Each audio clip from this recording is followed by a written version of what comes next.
Her clinical work includes working in integrated pediatrics and OB clinics, providing psychiatric treatment and consultation to both adolescent and adult mothers and their young children. In her research, Dr. Olsavsky utilizes neuroimaging and behavioral methods to examine the impact of maternal risk factors, including adverse early experiences and substance use, on mothers' processing of infant cues and mother-infant relationships. She is the recipient of numerous research and mentorship awards and has extensive knowledge of ACAP's research resources and opportunities. We are thrilled to have Dr. Olsavsky with us today. Dr. Olsavsky, the floor is yours.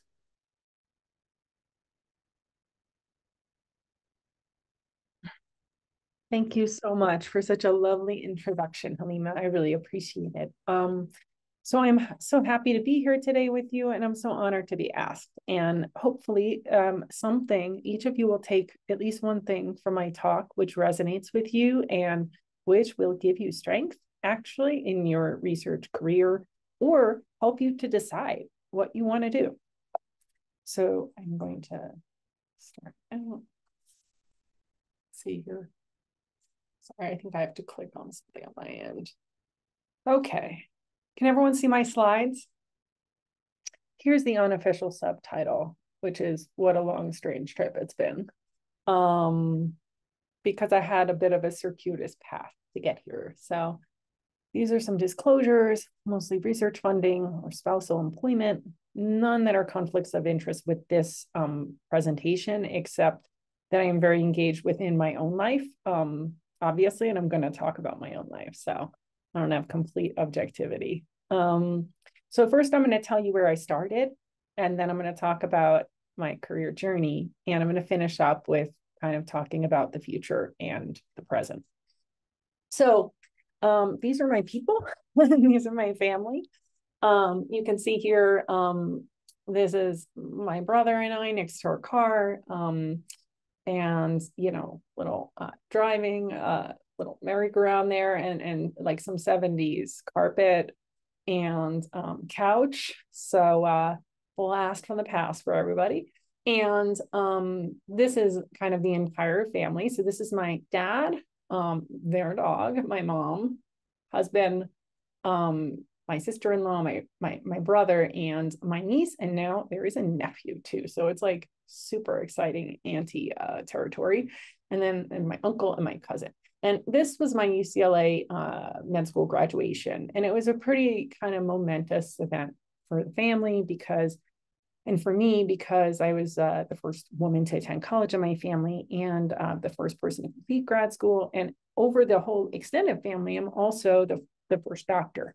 So growing up, like being like a medical doctor who takes care of people was just never something I really felt like was in my wheelhouse. Partially because the main person I knew who did that was my pediatrician, and no one who was related to me or kind of was a close family friend or anything. And you know, I actually, this here is one of my little pensive pictures. My husband, when he saw this picture, told me I look like one of the Shining twins. So I'm going to take advantage of that opportunity to actually give you some travel advice. If you come here, you should definitely go to the Stanley Hotel. Super fun. Your kids can run around in the hedges. They're not as creepy as the movie. And it's right near Rocky Mountain National Park. So since I make my home in Colorado, I like to share tips on travel here. So when I was growing up, I want to be this guy. I don't know if you guys know who this guy is. This is Matt Hooper from Jaws. He's actually a shark biologist. Here he's measuring bite radius. And I was born the year Jaws came out. And I always love the ocean. And I'm part of that Venn diagram, like the people who saw Jaws and the people who still want to go in the ocean. So, you know, I know that's not everyone, but, you know, I was just always really interested in science. I also, and you guys may or may not know this person, this was from a TV show, which was in the late 70s, early 80s, that I used to watch with my mom all the time. And his name is Quincy, and he was a medical examiner, but also a detective. So he's kind of like CSI before CSI. And so I was really interested in kind of like finding things out in science. And, my mom would always watch Discovery Channel with me. And she was very into kind of like just learning on her own. And she's actually probably one of the smartest people I know, and a big reason why I'm here. So when we think about our journeys, right, sometimes our journeys take a side path from what we expect. So when I was growing up, I was pretty much focused on going to college since sixth grade. And my mom is she's kind of like the Hungarian Italian tiger mom. And she was like, you are going to do it. And so I was super motivated for that. And then when I was in high school, my dad lost his job, and he was unemployed for several years before I went to college. And so then we were kind of like, well, we didn't really save money before that for college because we didn't have a lot of extra money to save in my family. And so then we were kind of like, well, am I going to be able to go to college? Like, what's it? We're trying to figure this out. And so I applied for a ton of scholarships, and I applied to a lot of different colleges. And then I got into Harvard, and my dad said, they have the best financial aid package. And I said, oh yeah, I hear you loud and clear. And I said, yeah, I would be happy to go there. And I think one of the things that is interesting about my like how things have gotten better actually since I was in those shoes of being in high school is that colleges have definitely been providing more financial aid, at least, and that is good. And I think they've been providing them for broader demographics. So I think I think that's a good thing. But of course, the price of college has gone up. So, it is really difficult to live in a country where we don't have free, high quality education. And it's on my wish list of things that I want to change in the world, but it's, kind of above my pay grade, I think, a little bit, except for just regular advocacy. So basically, when I got to college, I kind of got there and I was like, where is everyone? Because I felt like the people that I saw around me, for them, like a lot of them were from a totally different background. And, some of them had been to almost like had a college level education, or at least that's what it seemed like to me in high school. And I was very cognizant of the fact that I didn't write the same way, and I wasn't sure how to study, for tests that were given because I didn't have the same preparation. And so I was very self-conscious, and I was still thinking about biology, but I also really loved literature. So I was starting to, think about enrolling in some biology courses, and I would always be with the pre-mets because, to be a marine biologist, you got to take a lot of the same kind of prereqs and things like that. So, but I was really intimidated by them because actually they were, some of them were pretty intense, and intense in a way that was like a bit full contact, right? So one example was, I kind of heard a story from a friend where there was this book on reserve at the science library, and it was like that out of print. It was like the last copy in the system, and they put it on reserve, and they said, you have to read this chapter. Not sure why this text book was that valuable, but like it was, I guess, to that professor. So my friend went to go read it. And no, the person who read it before her did not steal the book, and they did not tear out the pages because that would have been too well adjusted. They actually took a Sharpie, and line by line, they crossed out every single sentence in the chapter. And I was kind of like, no, if I want this in my life, So I was kind of not so sure about, kind of science. And so then I actually also really love literature. So my teacher in high school had said, you gotta study the Russians because they have psychology, they have like philosophy in the literature, and it turns out they also have a lot of mental health. There's a lot of mental health problems in Russian literature, actually. And then that is what kind of led me to take neuroscience as an elective, because I was like, what is happening in terms of Raskolnikov? He's counting his steps. Like, I wonder what causes this in the brain. So I started taking neuroscience, and I really loved it. And I was still, struggling my confidence, and they assigned a review for us to kind of like do, and someone had kind of stolen the articles, and I was kind of like, it just, it was like really, it felt like everywhere I turned, it was just kind of, a little aggro. And so I then was like, I'm going to go another path. I really love the Russian language. I'm going to go to Russia and Ukraine. I'm going to do a study abroad. I went there, and I was just like really taken with some of the people I met, and how hospitable they were, and how kind to me they were, and then how they lived. They just didn't have access to many basic things. And so I started wondering, how can I change things? So I actually decided, and here's the part where you're allowed to laugh. I decided to go to Wall Street to get financial education, because I was like, then I can go work for a nonprofit and I can help people, right? Yeah, exactly. Aniki, I see that wow expression, yes. I was extremely naive. So I went there, and I liked certain things about it. I liked the intensity. I liked it better when it was 80 hours rather than 120 hours a week. I liked Excel. I loved Excel. I loved like creating these financial models. I thought it was really fun. I didn't like the sexism, not at all. And I also like had this problem with empathy when I was there, because every time you do a merger of companies, you merge the spreadsheets. And in the spreadsheets, there's always a line that says synergies. And synergies are people that lose their job when you are doing the merger.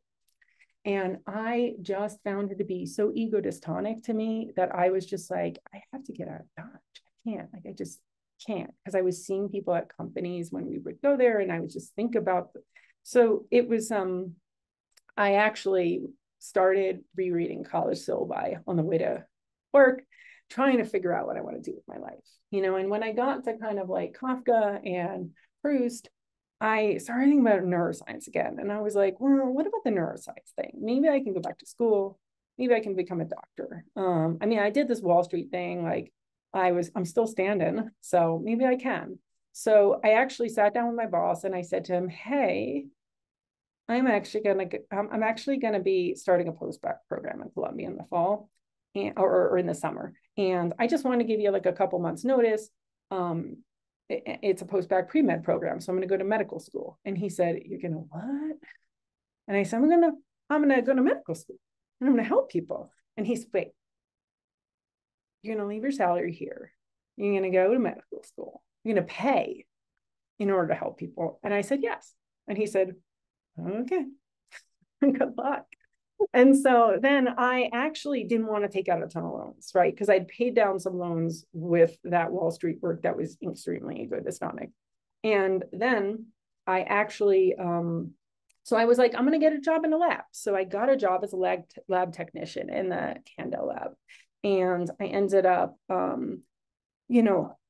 learning so much there about like synaptic plasticity, learning about kind of how to pick apart articles that are in super prestigious journals that I thought were great journals, but research always has limitations. And that's a really important lesson. And then after that, I was kind of like doing my postbac part-time at night with my tuition credits. So I did that, and I was there for like, 2.5 years in that lab. And then I was, I took my time with it to make sure. And then I did 2.5 years of work in a neuroimaging lab, because I also was thinking about MD, PhD.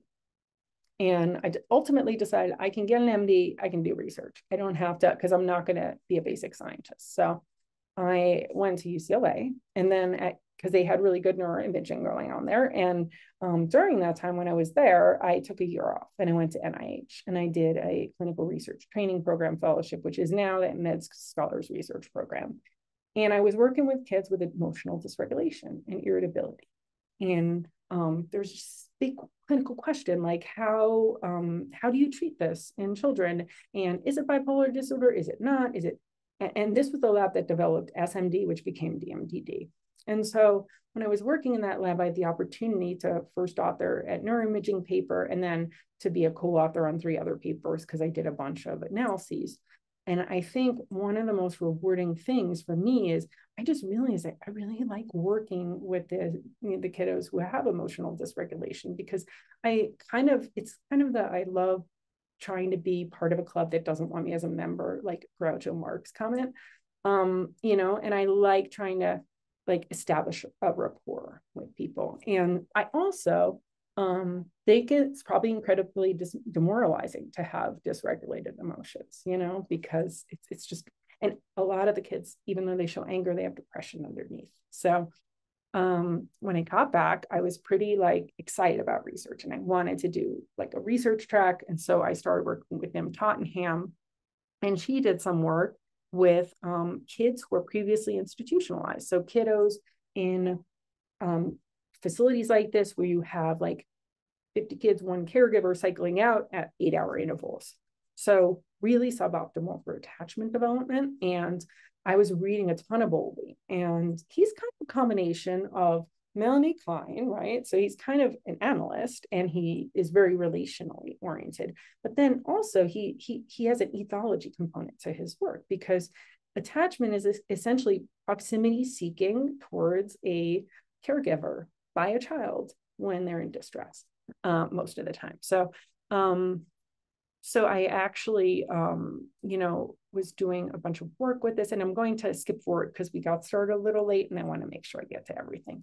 So one of the most important lessons I learned about this was, there's this working model, right? So it's a mental representation of the relationship with the primary caregiver, and then it kind of forms a template for future relationships, so we can kind of know what to expect.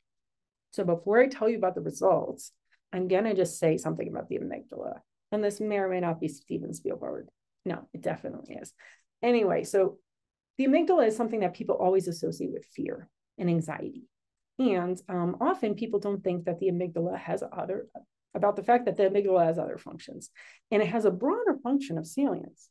So if I see a grizzly bear and they scare me or something, then it's relevant, it's salient, because I want to run or do whatever you're supposed to do when you see a grizzly bear. And if I see my parent, that's relevant to me. It's relevant for a different reason, right? So what we were looking at was a task where we showed mother and stranger stimuli to children. And initially, in a prior paper, my mentor, Nim, had published that, kids who were with their biological parents, who were typically developing healthy comparison children, they had higher amygdala reactivity to their parent versus a stranger, right? So it's that specific kind of, you're my person, right? And then I did some work with her to look at the previously institutionalized kiddos, and we found that, and we were studying indiscriminate friendliness behaviors outside the scanner in these kiddos. So what we found was that they had indiscriminate amygdala response to mother and stranger, and that further, the more indiscriminate friendliness they had outside the scanner, the more indiscriminate their amygdala reactivity is, and that the later they were adopted, the more accentuated this was. So that was really interesting. And when you think about how do you make a career in research, you're going to sometimes take a side step. So you're standing with your mentor in their research, and you learn the skills, and then you take a step just off to the side, just a little bit, so that you can be a different person than your mentor, a different investigator. So I was really interested in, what about the opposite? Not children looking at their mother, but about mothers looking at their children. So humorously enough, you sometimes meet people multiple places in research, and I'd worked for Ellen in her lab at NIMH, and she wrote this article before she actually became an investigator in irritability about moms and babies. So this is moms looking at their child versus an unfamiliar child. And what you can see here is that there's increased reactivity in the amygdala and the insula and the anterior cingulate, and then so the salience network, and then also the posterior temporal, superior temporal sulcus, which is also associated with parenting. So I thought, well, that's really interesting. And then I after my residency and fellowship, child fellowship, I started doing a postdoc. So I did a research postdoc. And I did that to obtain more skills and, to kind of broaden my research expertise so I could eventually write for grants on my own. So when you think about adversity, there's different ways to think about it. One way to think about it is kind of a categorical 1 or 0. So do you have any of these like any of these types of adversity? And then you add up a sum score of the 1 versus 0, and you have a cumulative risk. So that's kind of the number of types of events that you've had, which are these adversity events. The limitation of that is that you don't know what the severity is. You don't know, you also don't know developmental timing. You don't know also what type of events they were, because it's highly possible and actually true that based on the data, that institutionalization, that has different impacts than violence and other things. And we don't fully understand the differences, but, the idea was I went to a lab and worked with Young Kim, who studied poverty and stress and its impact on moms and babies, and they did home visits. And so what happened was I basically, she was studying the cumulative risk model. And so I pitched to study a little something different to focus on interpersonal violence in childhood. So that's what we started to look at. And we looked at mothers' responses to infant phases based on their childhood maltreatment experiences, exposure. And this is based on the risky families, which is kind of like a survey similar to the ACEs. And what we found was that, and these faces were not their infant. These faces were standardized infant stimuli. One limitation of this work is that the standardized infant stimuli were all white children. And this is a really significant limitation to think about, because we know there are differences in face processing based on race and ethnicity. And so some of the moms had inconcordance between like the white stimuli were not similar to their child. And so in my work now, I'm doing individualized stimuli for moms. But we found that they had moms who had childhood maltreatment exposure had lower amygdala reactivity to infant faces across valence, so regardless of emotion, compared to moms who didn't have exposure. And there was no difference in adult faces. I'm surprised about that. I thought there might be some difference. So, and then we looked at this maternal sensitivity measure, which is a macro coding measure of like kind of how do we evaluate the sensitivity of mothers over like a course of 10 minutes. And there's kind of one measure for that, right? It's a 1 to 7 scale. And we saw this interaction, but then really unpacking the interaction, they were kind of trend level. And it also made me think about like, is macro coding really the approach I want to use in my K? Because eventually you get to choose your own measures, which is super cool. And so I've actually switched to a microcoding approach, which is more analogous to the way animal behavior is studied. And I'm hoping that will be more objective too, and be less susceptible to bias. Because we do have bias based on our experiences of parenting, our experiences of being parented, our cultural backgrounds. And so we need to make sure that we study finite enough units of behavior so that we're actually able to be objective and to have concordance, like in terms of the way that people read things. So this was another paper on infant cries. And what we found here was that, and I'm gonna actually skip a little bit, let me actually skip forward. So, because I kind of want to get to this part, because this is, I think it's really important for researchers to share their successes as well as their non-successes. I actually think that's one of the most important things as a mentor. So I'm going to share with you some, roads that were a little rocky for me. So this is actually after postdoc. So I graduated from postdoc, and then I was like, I'm in Kansas anymore. So I started writing grants, and I put in my first K. I put a K into NIMH, and that was as I was graduating postdoc. And I was becoming faculty. So I knew there's kind of like a time limit, right? And so it came back as ND, and I didn't know what ND meant. So I called Office of Grants and Contracts and I said, like, what does MD mean? And they said, it means not discussed. And I was like, what does that mean? And they said, it means that your grant was in the bottom 50% of grants and not going to get funded. And then they're just going to like not give you a score, but they'll give you feedback. And then I was like, really?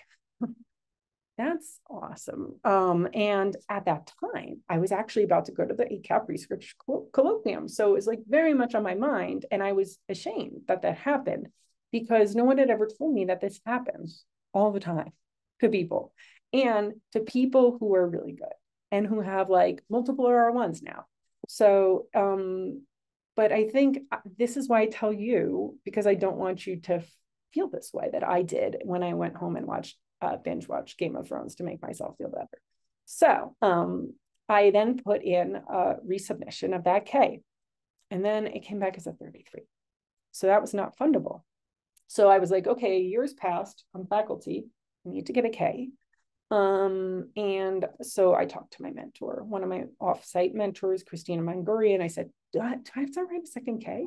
Like, what do you think? Do I have to diversify? What do I need to do here? I mean, I really want to study diversity. I'm running for NIMH.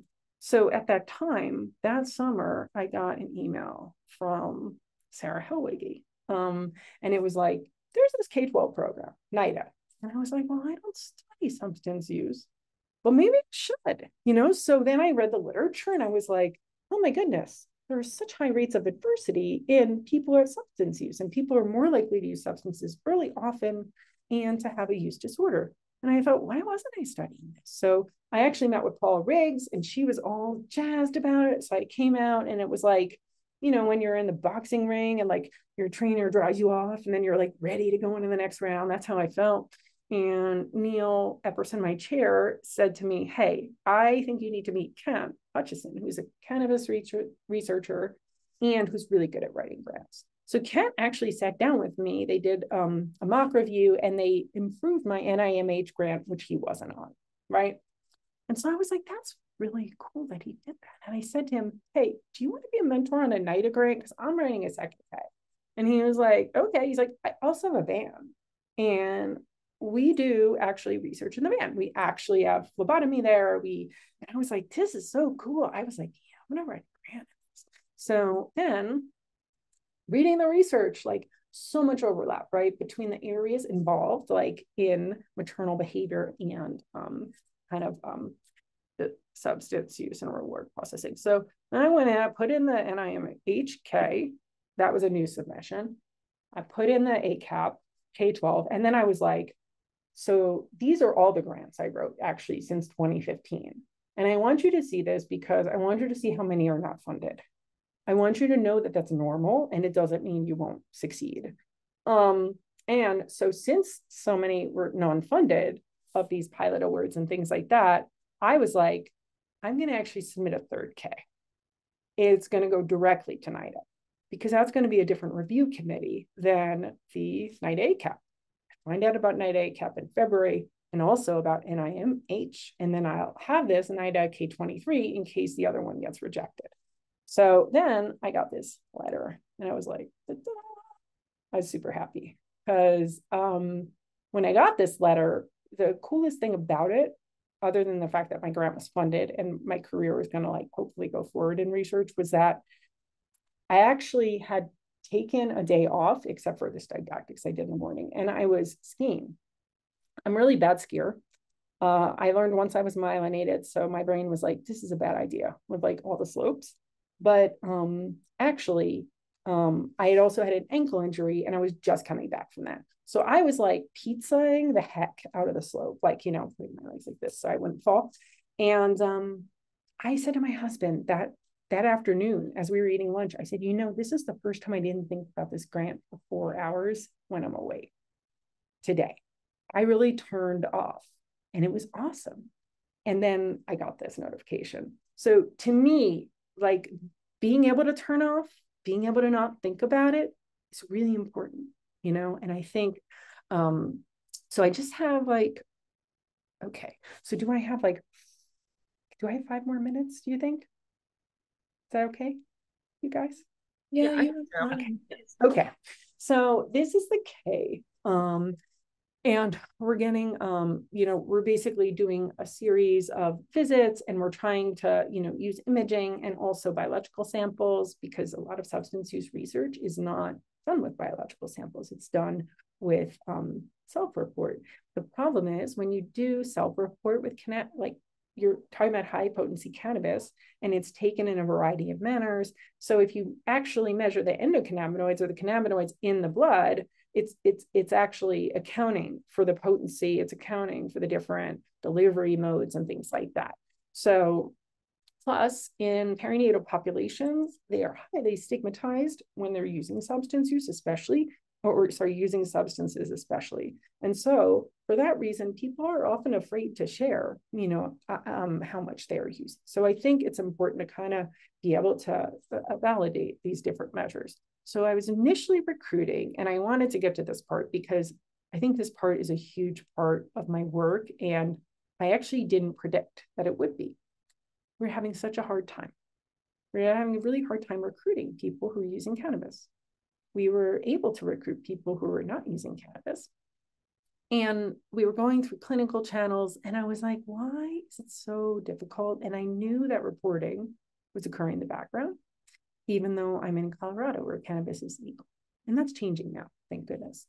But basically, I think what's happening is people getting reported for cord blood positive for THC to DHS. And so I wouldn't come back for my postpartum appointment either. And so I had decided to do this postpartum because I thought it would be more straightforward than pregnancy, but it turns out it was harder because harder to develop a rapport after someone has experienced this. So I just want to talk about this for a second because I think it's a huge issue, and it's a huge issue for treatment.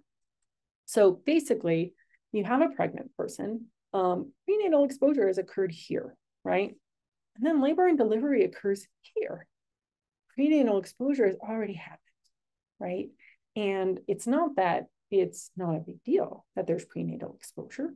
However, when you think about what's going to be helpful for a family, being reported after you were in labor for 18 hours with your first child is probably not helpful, right? It makes people feel like it's punitive and criminalized and things like that. And I think I know it lessens the chances that people will get care. I know this partially because we're doing a systematic review on this. Also, this person's life did not start when they were pregnant. They had other things happen to them before. So we need to have a trauma-informed approach. Additionally, when you think about the interactions with the medical system, when someone tells their provider they're using cannabis, sometimes they experience judgment. Sometimes they experience like not wanting to go to the provider because they're concerned they'll be asked or tested. So they're not getting the same care. And then we think about Maslow, hierarchy of needs. I think a bunch of us probably here at least are probably blessed to live in this part of the pyramid most of the time. And when there's somebody who is using substances and they're having problems with it, a lot of times they're in this part of the pyramid. So the social determinants of health are real, and we need to pay attention. So of course we want to prevent child abuse and neglect, right? This is ACAP, right? We want to do that. And a lack of transparency around like the testing. So what are the benefits of being tested, like the cord blood? Do they tell you they're going to test you before? This sort of thing. And like people's understanding of consent is variable, right? And also reporting doesn't equal care. So we got to think about like, what are the chances they're going to get care? Like, what can we do to maximize the chances that they get care? And then of course there are horrible inequities in reports. And there's actually a terrible history of, in communities of color, in American communities, of children being removed. So this is the team. And actually, Leah, shout out to you, you're on the call. So thank you for that. And I just want to show you this review that we did. So we did a review of the policies. with none of us are lawyers, nor do we play one on TV, but actually Amir is, and he's at CU Boulder, so he collaborated with us, and we looked at the state laws around mandated reporting, and we actually classified them as more or less punitive.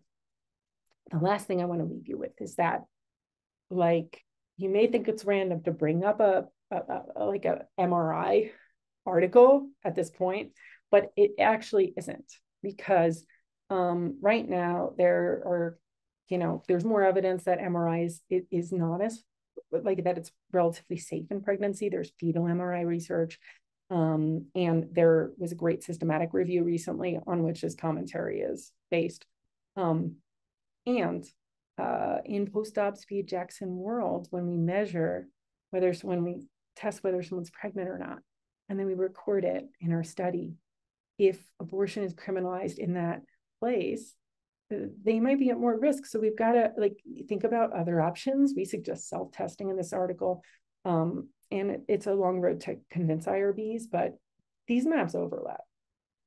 And there's more unintended pregnancy and lack of access to contraception when people are using substances. And there's been a horrible history also with forced sterilization, which has affected both populations using substances and populations of color. So it's not always straightforward thinking about contraception and how to, what's the optimal way to do this.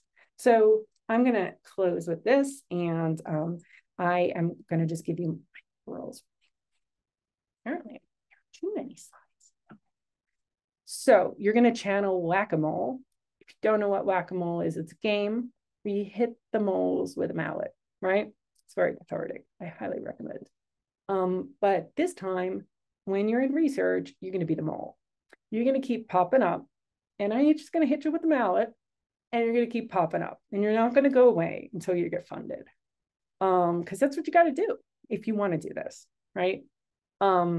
Second thing is, if the research process seems like the Morris water maze to you, it's because it is, right? Often I wonder, where does the platform go, right? It's hard, and the reviewers change in the study section, and then reviewer 2 is not reviewer 2 later. I mean, it's a whole thing, right? But it's really part of it, and you got to keep swimming. It's really important. So listening to Dory, if you decide not to do research, that's okay too. And people are terrified to have this conversation with their mentor, and most mentors react quite well. And if they don't, they're not such a good mentor, right? And then here, if you have a good partner, be a good partner. And my husband is so understanding about my career and my partner in adventure, and I would love to answer questions. Thank you. I really appreciated your talk, and I will go ahead and read the questions and comments now. And go ahead and feel free to direct message or post in the chat. To get us started, how would you recommend that trainees advocate for trauma-informed care in our healthcare systems? Oh, you're on mute, maybe. Sorry, there was a Gen X moment. I would recommend that if you see something, say something, right? If you and find the people in your system of care who are open to change, right?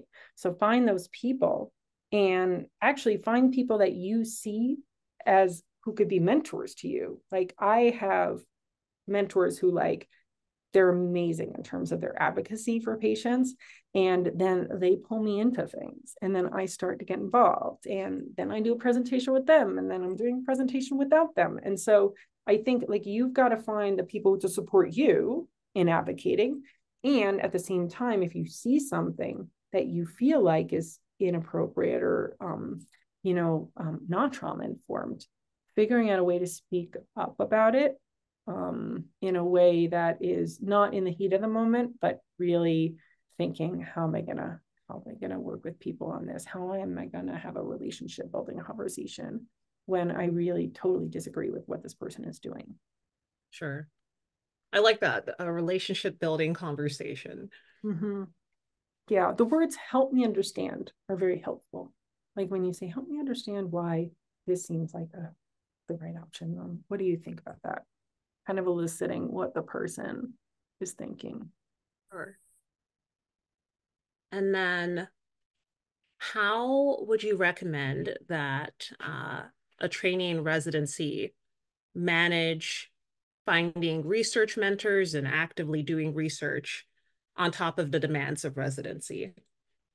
Oh boy, that's a tough one. I think, well, first of all, the research mentors one is a little bit of an easier one. When you meet with someone, think about how they make you feel. Like whether there's someone that you feel like you could work with, whether there's someone you feel like would support you. And I think that's even more important than the content of what you're learning, right? Because if you don't have a good relationship with them, it's not going to be a positive experience. And you only have so much time, right? So you don't want to waste your time working with somebody who you feel like doesn't support you, right? In terms of balancing the demands, I would say I am such a fan of having my laptop with me pretty much everywhere I go. And if I have like a no-show in clinic, I'm on. I mean, I use my laptop for clinic too, but like, but you know, I just switched to the research mode. You know, if I follow up with the no-show, like, I reschedule and then I am like hitting the books in terms of the research. So I can like pull up the MRI analysis program and just start doing it. So get good at set shifting. I think that's the most important thing. And also having too many goals actually will leave you kind of feeling depleted, diffuse, and unable to complete things. So you need to have a balance between having enough things that you have more eggs in the nest, depending like if this one doesn't get accepted or if this one takes like a 35-page response to reviewers to get accepted, true story, then so that way you've got it. So you got to have a couple projects, but you got to have not too many because it's otherwise. And I think talking to your mentor about this, and if your mentor isn't the person to organize you, finding someone else who you can ask about these things is helpful. Thank Great you. questions. And then could you tell us a little bit more about how you are incorporating DEI principles into your current work? And also, like, kind of striking that balance between trying to serve but not being overly intrusive. 100%. I think, well, there's actually, there's another kind of arm of my research, which I've been working with the American Heart Association and in the Empowered to Serve program. The Empowered to Serve program has a long a long history of creating health lesson content in collaboration with faith-based organizations serving Black and Hispanic communities. And so we've been creating a lot of content along with the leaders, and then they disseminate that content, free of charge to their congregation. So that's one aspect in which I've been, and that is not actually, I don't originally have training in health services, but there was an opportunity with a mentor, and the mentor agreed to was looking for someone who had substance use expertise. And mentors said to me, hey, you should go work with this person. And so, that's part of it. So some of the content is DEI based content in terms of being inclusive, but really, I think one of the most important things in the study has been, I just tried to listen to the participants. I asked them, like at the end of the study, I asked, hey, how was this for you? What do you think about this? Like, are there ways we can improve it? What do you think we need to study? What I'd like to do eventually is to set up a community advisory board of like a mom's council where they can kind of help me to figure out the correct study questions, which are actually going to serve them best. But I think it is really, yeah, I mean, it's like, and if people ask me for advice, I can provide it, but I don't offer advice without being asked, if that makes sense, except for referrals or if somebody has a safety concern. I talked about that. Sure. Thank you. Yeah. And then we have a question. Please go ahead. You can unmute. Oh, yeah. Awesome. Thank you so much. And I just wanted to thank you so much, Dr. Olsavsky, for sharing your trajectory with us in addition to sharing your research and trying to foster resilience among us. I'm a PGY2 at a kind of a quasi-academic hospital system in New Jersey. And I have been, I felt like doing research has been a bit of an uphill battle during residency. And in getting ready to apply to CAP fellowships, I'm kind of looking for a home where I feel like there would be more research mentorship. I've had some great mentors, but it's nobody is devoting a lot of their time to research where I'm at. Right. Do you have any tips for how to kind of navigate the process of trying to make fellowship so it has been productive. I'm not saying it hasn't been productive in residency, but a more resourced experience research wise. Yeah. I mean, so one thing I'll say, first of all, is I was even in a research track in residency and a research track in fellowship. And there's a reason why, kind of the last big paper is like 2013 and then it's like 2019. And I'm like, there's a reason, right, why you have a gap. And that it is really hard to balance, right? And you can only do so much at once, right? And so I think ACAP is a really good place to connect with people. And so I think what I would do, I guess what I would recommend is finding. So when I was looking at fellowships, I also had a two-body concern in terms of my husband was not like yet promoted to husband, but he was boyfriend, and I wanted him to come. And so I needed to think about like him. I needed to think about research mentor. I needed to think about adequate therapy training because that was really important to me too. And so figure out what your priorities are. And then, I think it helps to make a spreadsheet, honestly. I know it's kind of a nerdy answer, but make a spreadsheet and actually then actively asking on the interview trail about like research in the programs. You can kind of tell which are the bigger research universities in terms of like, if you look at the faculty and then you look at PubMed, you can kind of cross-reference. I think it also helps to figure out where you want to go next, right? Like, so if I was moving and I wanted to be like, I want to be in a place where there's an infant mental health fellowship, well, that's like certain places. So figure out what your interest is and then see what are the places where you can go where you also would like to live, because that's also important. And and if you have questions, you can ping me for sure. No problem. I would gratefully take you up on that. You did good. Do it. It's good. All good. Thank you so much. Did you share your contact in the beginning? I will. So if you don't get a response, definitely ping me again in a week. But yeah, like definitely email me, let me know. We can, if you're at ACAP, we can meet at ACAP also. I will be there. But I think ACAP, actually, I think probably you should think about it before ACAP, because it's good to, if you're interested in certain programs, it's good to figure out like, are there people who are speaking from that program? Are there potential research mentors? Go to their talk and then go up and schmooze, so. Plan it out. Yeah. Yeah, exactly. Plan it out in advance and say, hey, I'm interested. I've had people contact me and say, hey, I'm interested in hearing about your work. I'm applying a CAP fellowship. Like, could we meet? And I definitely, I'm open to that. So 100%. Thank you so much again. Such a pleasure to be with you guys.